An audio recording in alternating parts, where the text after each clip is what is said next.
Hello and welcome. This is CDKx. That's the experience. And we have a special guest today, Kisha Wynter. I'm so excited to talk to you today about the art of self-love and whatever else organically starts to flow. Would you like to introduce yourself, lovely Kisha? Hi, followers of CDK, Carina. I love those initials, by the way. Carina, Thank you. very nice. It sounds good, but yeah, I am just here as a fellow sister, and we are just here to get to know each other, and yeah, we'll talk about backgrounds and all that stuff. But yeah, most importantly, a fellow sister that is working on herself. And so today we're going to talk about what? The art of self-love. Yeah, exactly. Yeah, and it's about healing too. I feel like self-love is very much about healing, and Yeah. healing is like an ongoing process, you know. I like to say I'm both healed and I am healing. I can be both at the same time. I love the duality of that. Yeah. The healed that is healing, that also provides healing, or a vessel of healing. I never really considered it like that. That's really accurate. Yes, because the healed is what enables us to continue healing. That's really insightful. If you're watching, by the way, make yourself known in the chat. We'll take any questions. Just say hi, say where you're located, make yourself known. We love to see that kind of stuff. So thanks for joining us. And we're talking about the art of self-love, which is a very special and very important topic. And I think it's also, can we just like debunk a couple of things about self-love right off the bat? Because I feel like you already know where I'm going with this. It's so like, don't get me wrong, bubble baths are great, and I love bubble baths, but that's not like the core of self-love. Right. Or like buying a face mask for like spa treatment, not for COVID, but you know, those kinds of things are great and they can help aid in our process of self-love, but they're not like, nothing can be purchased. Yeah, it's the work. It's the internal work. And I love that you're talking about that, because yeah, like I would categorize that as like a portion of self-care. And really, it's really interesting because I think we live in such a society. Hi, Tom from Ohio. That is going all the time, that we actually have to tell ourselves, oh, like stop being a crazy person and working 24/7, and let's like sleep or let's get our face done. And so, yeah, I think that's actually just self-care and part of that process. But the way I think about self-love, it's first of all providing that unconditional space of like accepting and honoring, like that's the word, not just accepting, but honoring who we are, and just to give ourselves the grace to be, like the grace to be, the grace to show up, the grace to be messy, the grace to fall down and get back up again, and the grace to own our brilliance and living it. Like I loved how you started out with the duality, you know, getting to be both. It's just, I think self-love is accepting and celebrating all of who we are. Yeah, I really appreciate how you shaped that too, by using the words acceptance and honor, because I think at first, at least I know for me in my self-love journey, it was very much about acceptance. It was like, okay, I got to stop wrestling with this girl in the mirror. Like, right.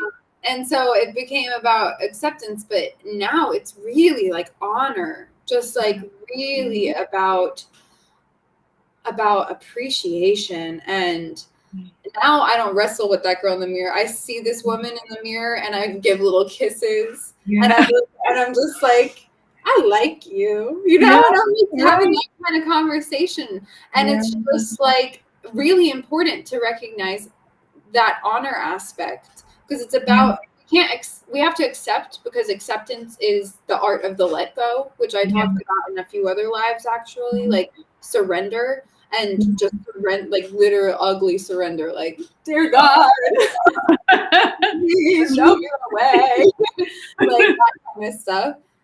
And then once we get in that space, we are able to move into like honoring, where that's just the foundation is of acceptance of what is, and presence, and no worry and heart, and all of these things, which are obviously harder to do on some days. So that kind of gets us to Tom's question, which is, how do you love yourself after a terrible day? You want to take that? Yeah, I'm going to take that in a second. I wanted to just also like acknowledge a word that you really used just now, and it's liking. Because it's easy to say, oh, I love myself, right? But actually liking yourself is really harder than we think. Because when we think of love, I just accept everything about me. But when you like yourself, you recognize the personality you have, you recognize the little quirks, you recognize all the little like weird things that, you know, maybe like strange to somebody, but you're like, I don't just accept this. I actually like my quirkiness. I like my accent. I like my funny, curly, beautiful hair like you have. I like, you know, I like my weird laugh. I like that I snort sometimes when I laugh. Me too. I like that I do that also, and I like that you do that.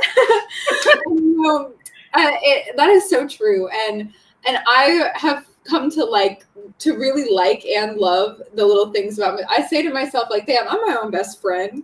I'm like, I'll say it on a daily basis, I crack myself up. It's like that kind of thing. So I love that, and I like that, and I also am glad you acknowledged that. And in the realm of acknowledgement, I think this is important to acknowledge too, because it's definitely, there are days that are challenging, like you know, that there just are.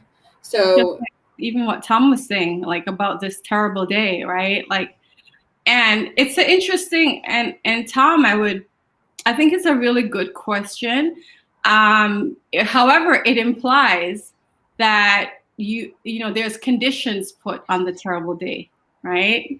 So that's the question. Like, you can have a quote unquote terrible day, and that's fine. I mean, it's actually life. There are going to be things that a lot of times that will happen to us that we didn't have any idea that was coming, that had nothing to do. Like, maybe somebody woke up on the wrong side of the bed and was like a total jerk to you, and it affected, you know, how you showed up or whatever.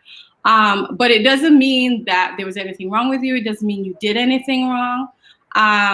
It's just allowing terrible days to happen. Like, I was actually doing another live a couple of days ago, and somebody asked a similar question to this. It's like, what if you have a bad day? How do you go through it? I'm like, I am learning, and I've been learning this more and more in the pandemic, is that sometimes no matter what you do, how meditation and affirmation and you exercise and did everything you were supposed to do, and a bad day just happens, it's recognizing that the bad day doesn't actually last. Like, even the bad mood doesn't actually last. And that actually helps me, because I know no matter how bad it is right now, like 5 minutes from now or tomorrow, it will probably not be the same. And so I don't allow myself to freak out as much or like lose my mind as much, because whatever is happening right now is completely temporary. And so, yeah, that's how I see a few other people. That's how I get through a terrible day.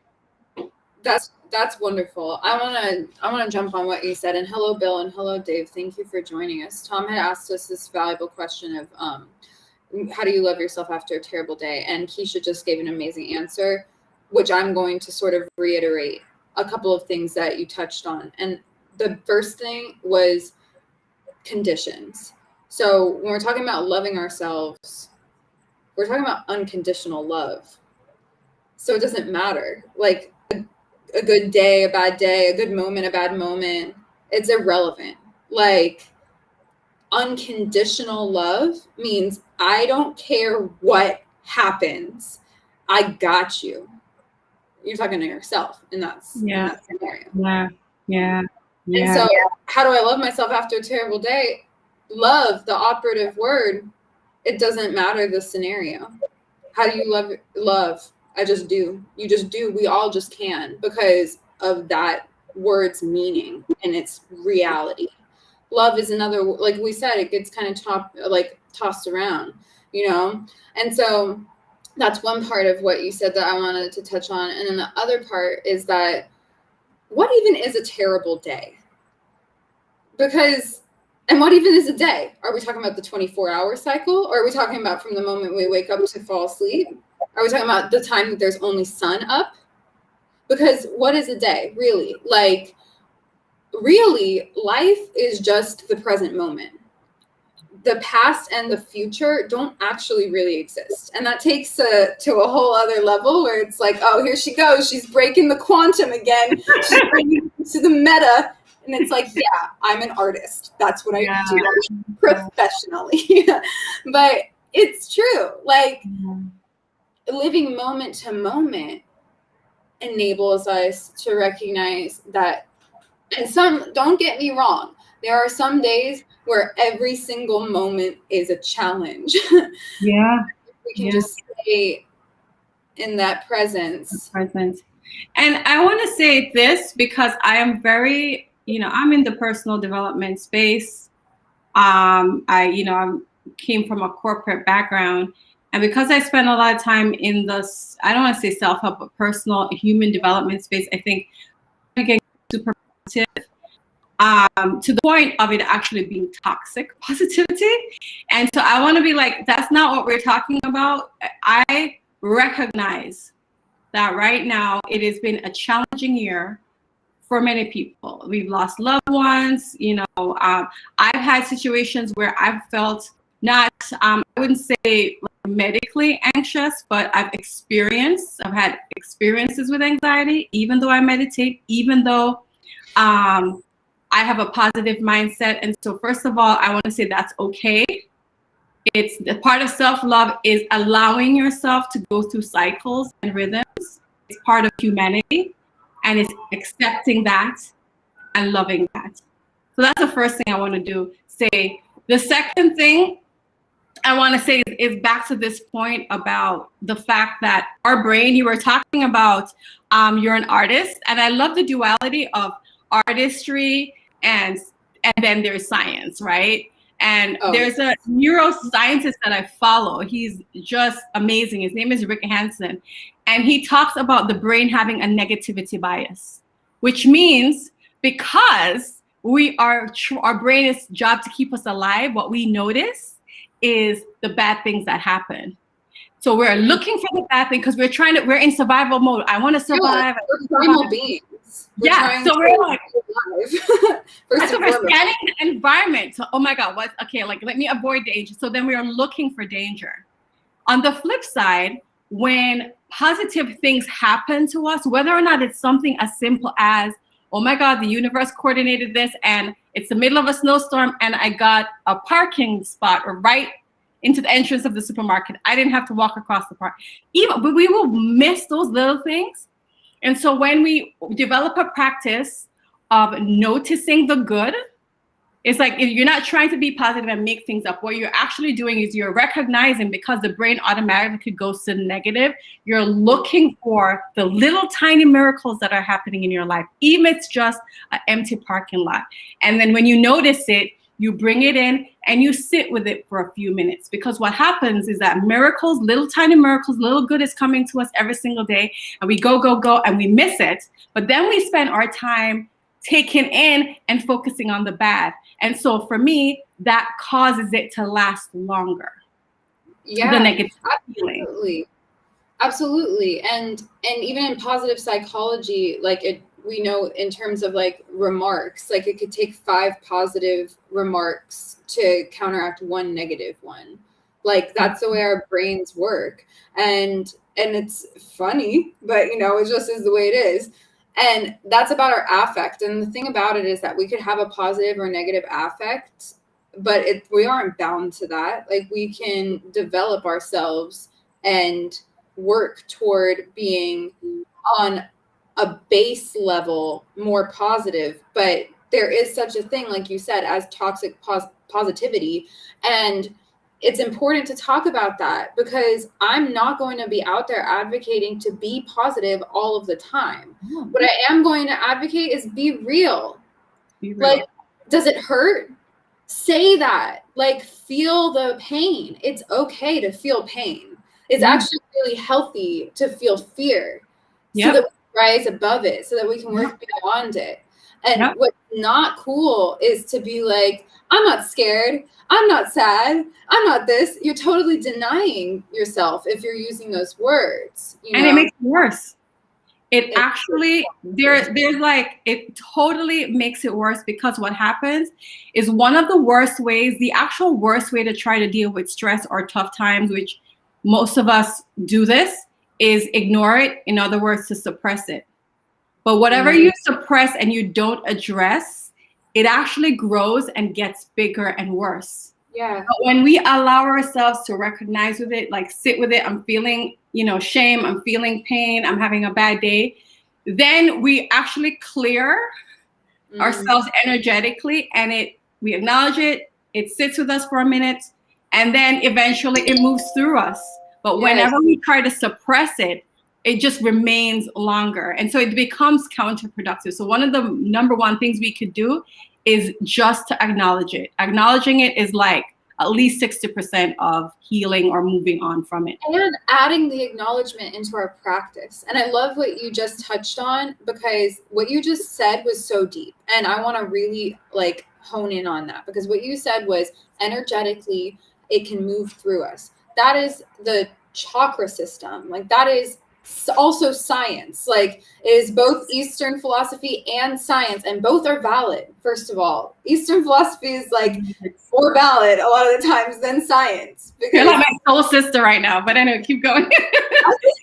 I'll tell you something really quick that's funny. I'm reading this book called The Quantum Enigma, and I had this conversation with someone, and it's about physics encountering consciousness. And I was talking with someone, and they were like, is it an enigma though? And I was like, I don't know. Like a white dude hasn't said it for sure, so it's an enigma. But we were joking about that, but it's the truth. Like that, we have to question who gets to say like this is law and this is, but that takes it to another level. But it is important to acknowledge before even proceeding with the conversation. I believe so.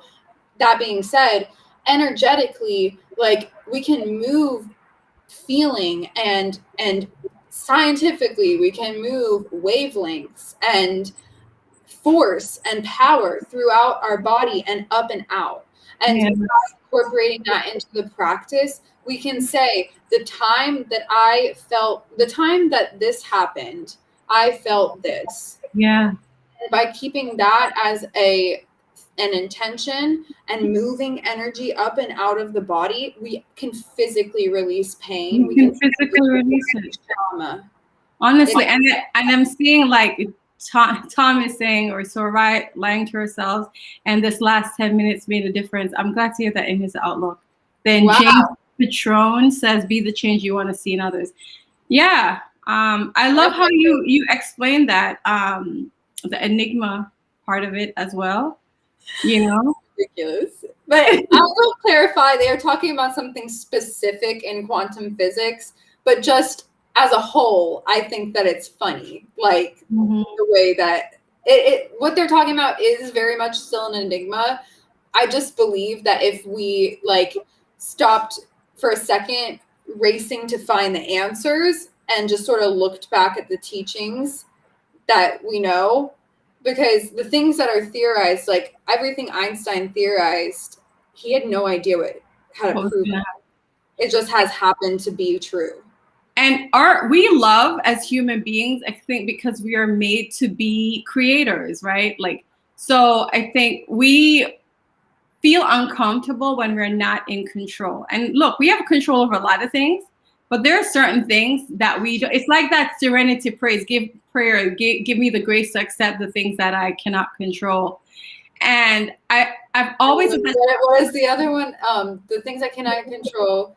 I don't remember. I don't remember that part. It's like, yeah, and the wisdom to know the difference or something. Yeah, or the wisdom to know the difference or whatever it is. We love you, God. We just don't remember right now. Don't remember right now. But the thing is, what I love about it is to recognize that, look, there are certain things within our control, and to empower ourselves, right, with those things. And then releasing to the universe, to God, what is beyond our control and recognize the mystery. That's the enigma. That's what I love about that word, is to be able to sit comfortably in the mystery of it, because it's a mantra I have, which helps me to recognize the positive that's happening, is because ultimately I believe, even if it's tough right now, in the end, it will work out for me. And so I'm always saying everything and everyone in my life is fully supporting me. It doesn't mean I don't have problems. It doesn't mean I don't encounter mean, crazy people, but it means ultimately, in the end of the day, the end of the week, tomorrow, next life, end of my life, it's all gonna be okay. And so that positive outlook helps me to realize that this situation right now, as Tom was asking before, is temporary, and because it's temporary, I'm gonna be fine. Because guess what? I've gotten through a lot of other tough days. I made it this far, so you better believe I'm making a lot further than today. Exactly. So. I love that. And it makes me think of, like, even just last night, I was, I am a performer. And so I was talking with my neighbor. He's an audio engineer. Mm-hmm. And just like so happens to be divine connection, right? And this weekend I'm going to produce with them, which I'm really excited about, because it's a very fancy studio. Like, I'm extremely excited. But he texted me and was like, you want to come downstairs in the courtyard? Like, we're jamming out. So I went downstairs, and one of the people there was like hitting heavy, like trying their thing, trying to get my attention or take up my attention and all this stuff, when it was like, clearly I was there for professional reasons. And it was just kind of funny. But afterward, he had texted me and, apologized. He actually called me and said, like, oh, I'm sorry if they made you feel uncomfortable. And I was just like, they don't have the power to make me feel uncomfortable. Like, low-level energy can't touch me. You didn't give them the power. You didn't take that power over. Yeah. Yeah. So I think that has to do with what you're saying, because, did I enjoy that interaction? No. Did I let it negatively affect me? No. Do I believe that it is exactly what I needed in a moment to be able to overcome, to be able to even have this conversation with you, to be able to have the clarity to understanding that, dang, I really have grown so much that they don't have the power to make me uncomfortable anymore. And that's when you have really gotten to a level of, I think, spiritual and emotional maturity, is that the other persons don't have the ability to drag you down to a lower level of energy. And hopefully you can, and you won't be able to do this to everyone, but because of the energy that you bring, you're actually able to bring up the energy in the room and not be dragged down by it. But it takes work. It takes work. It's not easy. Even if you don't know what happened in a room, like, even downstairs in the building, like, I could tell someone was, like, something had just happened in the room that I walked in. The doorman, Malachi, such a sweetheart. I could tell his whole demeanor was off. Never is off, right? There was like a young girl uncomfortable. Her dad looked uncomfortable. And I just walked in and I was like, positive energy, like happiness. And they really appreciated that. I had no idea what the context was. And I could have just walked through. I could have just said nothing. But because I did that, like, I felt the shift. So we have that kind of power. Like, superpowers are real. And we do. We really, I just saw a note too I wanted to recognize, because you're an artist and I love being around artists. It was James Petroni's comment. He says, I'll be honest, before I started writing, it was a dark time and poetry was the key to the positivity. And I would love, from your standpoint, Carina, you're an artist too. And my experience, and I love James' quote, because I'm a writer, I'm a creative at heart. But I spent 20 years in the corporate space, which your face said it all. Only 10 years ago, like, I forgot that I was an artist. I literally, I stopped writing poetry. I stopped writing. I stopped creating. I mean, I'm sure I was creating little things in my corporate job. But I think I went to some sort of spiritual retreat, and like I saw the little girl that was writing and wanted to be an author and creator and free spirit. And I was just like, wow, like my corporate job, I allowed it to kill that side of me, which was so sad. But in the past few years, I started writing again. And that's why James' quote really resonated with me, because I began to find myself again, reconnect to the heart and to my soul.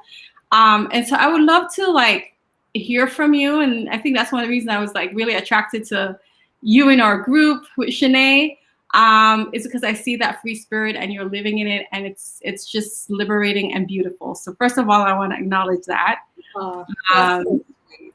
Yeah, like how does like your work of art help you with your self-love journey and like keep you connected to the heart? How does it do that? I'm so glad you asked that question, because to me they are the same thing. Like my creation, and not everyone's experience is going to be like that. People have different and varying levels of creativity. I'm just self-aware in knowing that my life and this soul's journey, the act of Carina honoring herself, accepting herself, is art. Like the way that energy turns into the physical, or even in a moment, in a song, in a dance, in a whatever, you know, that is me turning to the light. And it actually makes, I have like, I'll just sing like a little tiny part, but it's like a song that I had just recorded a video of earlier. I'm not going to post it on LinkedIn because I was in a bathing suit and LinkedIn doesn't like that. Well, tag us wherever you post it, because I want to see it. Okay, I'll do that. But yeah, it's like, it's this whole song. It's about dreams and what the dream felt like, because I couldn't remember the dream, but I could remember how it felt. And so that's the whole song. It's not a long song, but I'm just going to sing the one part, and it's the bridge, and it's like, I finally turned to light. You can see my ascensions, new heights. You're just floating there, standing. And it's all about like seeing someone in the clouds, you know. And but what it really, that one part is about, so it's relevant to this quote, because before I started writing, it was a dark time. So I said, I finally turned to light. You can see my ascensions, new heights. Like that is deep stuff. And it comes through an energetic exchange of just acknowledging love. And what does the frequency of love feel like? What does the frequency of love sound like? And then music comes out through me. And that's art. So that is my expression of self-love, because if I were to deny that, which for a long time I did, and that pent up a lot of pain within me, and I had to learn how to heal and release that. But if I were to deny that, I would not be operating on a love frequency. By me acknowledging, by me honoring, back to that honoring. You see how it all comes together. Came back like full circle. So honoring, because you do have, it's, you know, it's that creative gift and that talent. And by the way, you have a beautiful, amazing voice, by the way. But by you honoring that side of you, you've allowed that healing virtue or spirit or whatever you want to call it to flow through you. And honestly, like when you sing, it's, you know, as well as when James is writing, you know, it's flowing through and it's a gift to others. Exactly. Like my mission, and I channeled it through meditation, and I believe my guides when they tell me that my mission is to connect with love as a conduit to the divine. So to connect with love, that frequency, as a conduit to the divine. And the conduit part is what you were just talking about. I am both the energy which flows and the structure which holds that energy. Holds the energy. I used to think I was a vessel, but then I took it from like an art standpoint. A vessel closes. Yeah. And a vessel holds. Yeah. And I do that. I release. You release. Well, I've heard a quote, and I'm gonna like totally screw it up because I'm like I read a lot, but like I'm the worst at remembering the quotes the right way. I love paraphrased quotes. I'm always saying them wrong, but you always get the concept. And it was like an ancient mystic or something, and he said something like, you know, you don't want to be you want to be the channel, right, and not the canal, because the canal, you know, you fill up with water, right? But when it loses the water, there's no replenishment. But a canal, as it's, you know, delivering that water, there's more water coming in. So there's never a depletion at all. So you're pouring out into others through your music and your creativity, but then you're also being filled up because you're receiving that love consistently from the divine. Love is being poured back into you. So it's like ultimately a circle of life, and you allow it to flow.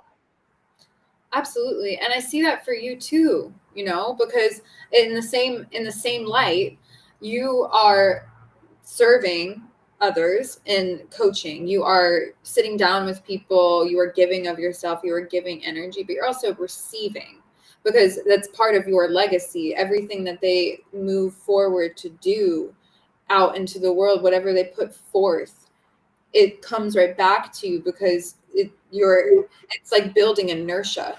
Yeah. It's really, I mean, I love the way that you just describe. I love how consciousness, we just hold mirrors up for one another. We do. We had no idea that this is going to happen either.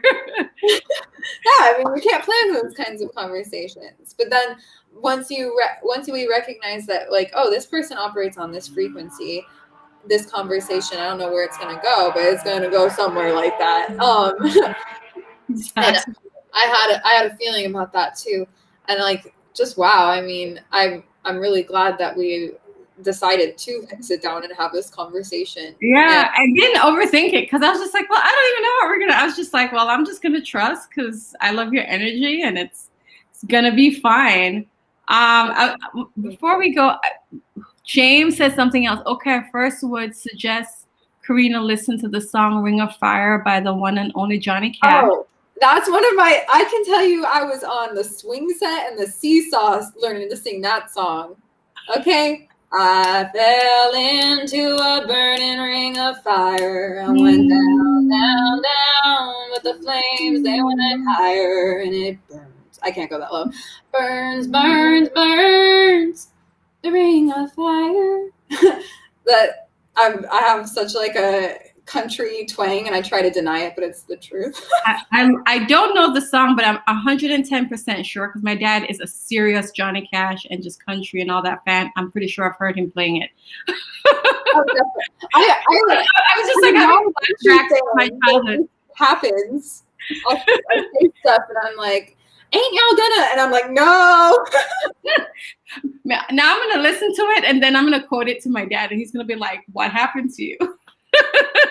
You've all inspired me today." Just be like, dang, Dad, I really fell into that burning ring of fire. What? Who are you? Who's this person? Talking to Floridians or something? What's going on? But I do love the words. It was powerful. Yeah. Powerful. I love, James, thanks for making that suggestion. I love it. Yeah. Oh, I love your community. It's great. Yeah, I'm so grateful that they showed up today. I normally try to make events ahead of time, and it didn't end up happening, but someone always shows up. James has been showing up. Tom has definitely been showing up, and I'm grateful for Dave is, I think, newer. And Shanae, of course, we already know. Bill is amazing. Yeah.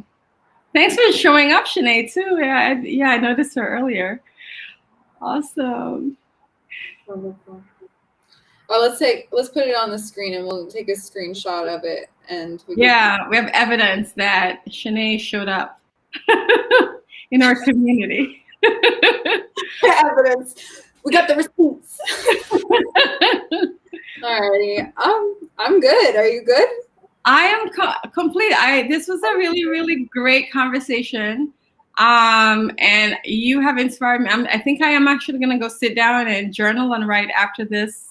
But we've got to keep in touch. You inspire me to reconnect to that inner artist, because I am a creator as well. And I'm really glad that, you know, you're living your truth and you're honoring your gifts and you are blessing the community with your talent. Oh, wow. Amen. Thank you. And yeah, you have my phone number. You can send me the writings. I would love to look at that kind of stuff. I love that because I learn about people on deeper levels. Yeah. Through art, whether they're observing my work and telling me what they see, or if they're sharing me their work, which is what I really love. Like, people send me their drawings and and it's just like, I feel so honored to be trusted in that way, because I know that's so intimate. So yeah, I appreciate you, and I'm really grateful you came on today, and we'll have to schedule you and come on some months from now, and we can absolutely. And ditto, I'm gonna have to bring you on my life. Yeah.